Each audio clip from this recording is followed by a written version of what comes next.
And they're off.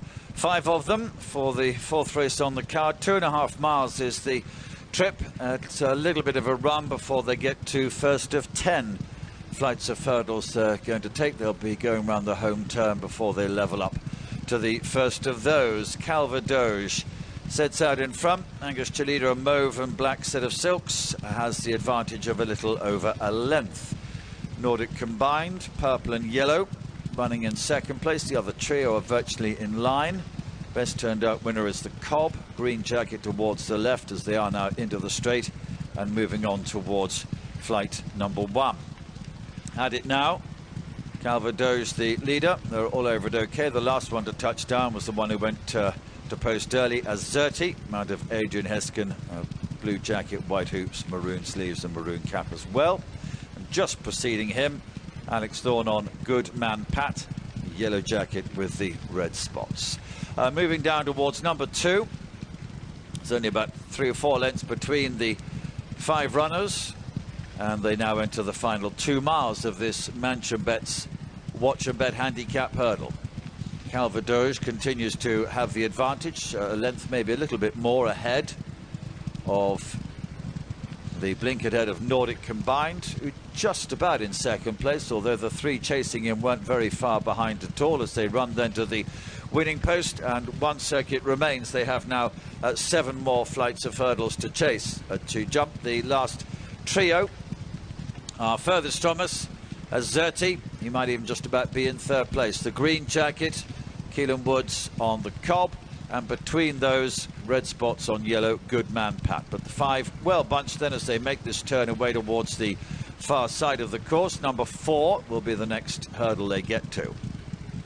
Calva still about a length ahead. Nordic Combined running in second, and then a Zerti, maroon sleeves and the green of the Cob, either side and very slightly ahead of the yellow jacket of Good Man Pat. At then flight number 4, Calva over it, just in front to Nordic Combined. The Cob in the green coming up on the outside of that pair.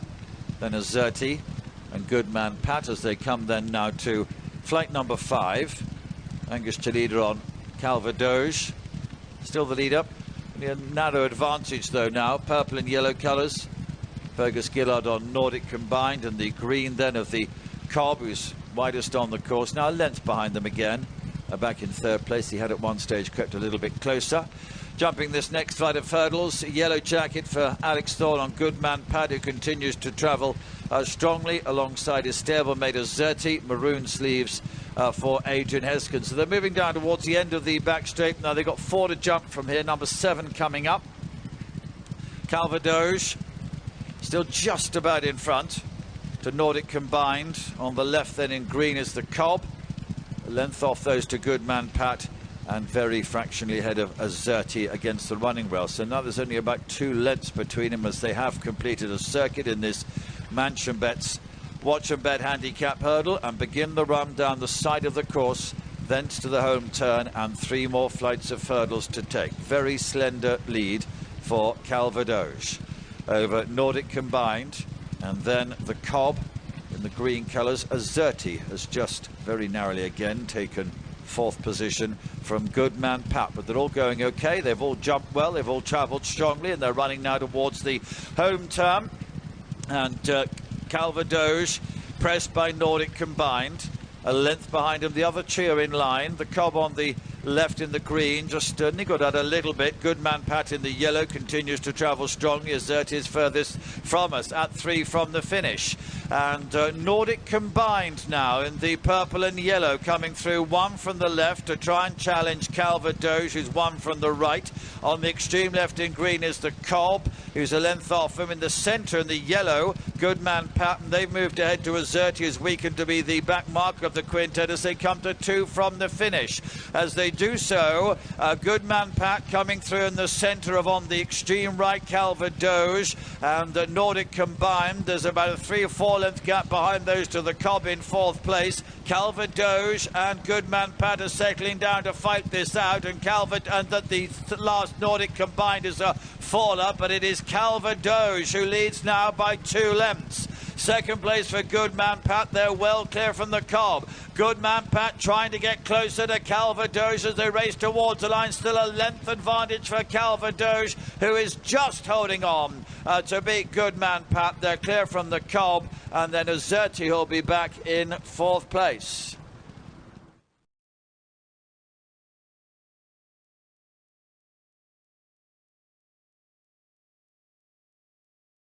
£7 claiming amateur Angus Chalida, who's developed a fine strike rate for the trainer in recent weeks, and Calva Doge showed more grit and resolution in the closing stages to oblige here and follow up his recent success. Nordic Combined was beaten when he took a heavy fall at the final flight, from which he appeared to get up okay. The runner-up here is the Alex Thorne-ridden Goodman Pat, who's run well. The disappointment was the Cobb on the left of shot, but Calva Doge is a pretty straightforward conveyance, and a bit of tactical improvisation, I think, has landed him another victory. Yeah, they got the tactics absolutely right on the winner. It hasn't gone a mad gallop, but being up front didn't inconvenience him. You got what you tend to get with Nordic Combined. He looked the likeliest winner 3 out. Ooh, so it's good that he's got up from that, because he was obviously well beaten then. And Goodman Pat, for all that he's won 3 races over jumps, isn't the most straightforward character, and it looks as if he's desperately trying to close, but I think he's probably quite happy to stay about a length behind, and the winner, under a well-judged ride, has managed to hold on quite well. And it's been a good return to the unpaid ranks for Angus Chalida, hasn't it? Since he's gone back to being an amateur, he seems to have got rather more opportunities. If only there were a vibrant sort of point-to-point scene at the moment, then I'm sure he'd be getting a lot more. Well, it's continuing, but it's up against all sorts of problems. Obviously, the one got called off at the last minute when the local council stood in, and the one yesterday was waterlogged. And, they just hope that they're going to survive as many as possible. But now with Paul Nicholls, he's making the most of the opportunities he's getting. He is indeed, and he'll get a few more opportunities if he can ride like that. That really was a heavy fall. And as Nordic Combined takes a really heavy fall at the final flight, and he gets up okay, and Fergus Gillard is taking his time to get to his feet, Calva Doge's jumping was neat and pretty assured throughout. Yes, it was, and he only went up £4 for the win at Taunton. He's not going to go up very much for this, and you'd think that there might still be some mileage in him. Yeah, good performance from Calva Doge to get the better of Goodman Pat. A muted but definitive celebration from the winning rider, and in the end he felt that he was always just going to hold the runner-up from the last to the line. Yeah, I think so. Very much, because if you've seen Goodman Pat, he just tends to be a bit like that. And it, I think, brings Paul Nicholls now to within 2 of the 100 for the season, with Brave Man's Game to come, and it's the Mandarin up next, and Tom with the SPs.